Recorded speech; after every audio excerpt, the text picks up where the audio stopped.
আমার মা শেখ হাসিনা দেশে আসতেছে, তোদের গণপিটুনি দিয়ে পাকিস্তানে পাঠাবো। প্রয়োজনে শেখ হাসিনার জন্য, জনগণের মুক্তির জন্য জেল কাটবো, তবু রাজপথ ছাড়বো না এবার।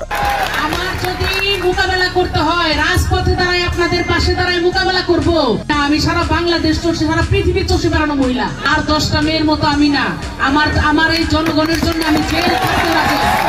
উপদেষ্টাদের কঠিন হুঁশিয়ারি দিয়ে যা বললেন সাবেক এমপি মমতাজ। 5ই আগস্ট শেখ হাসিনা সহ আওয়ামী লীগ নেতা কর্মীরা দেশ ছেড়ে একে একে পালালেও কিন্তু দেশ ছেড়ে পালিয়ে যাননি সাবেক এমপি মমতাজ। কিছুদিন নিজেকে আড়ালে রাখলেও কিন্তু এবার সামনাসামনি এসে উপদেষ্টাদের কঠিন হুঁশিয়ারি দিচ্ছেন।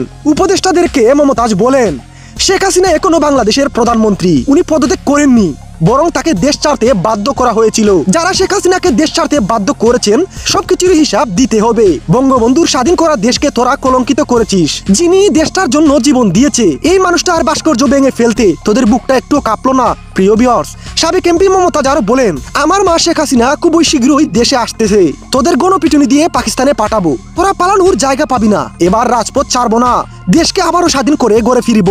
প্রিয় সম্মানিত ভিউয়ার্স, সাবেক এমপি মমতাজের এমন কথাগুলো আপনাদের কেমন লেগেছে? লাইক, কমেন্ট, শেয়ার করে জানিয়ে দিন আপনার মতামত। আর 10টা মেয়ের মতো আমি না। আমার এই জনগণের জন্য আমি জেল কাটতে রাজি আছি।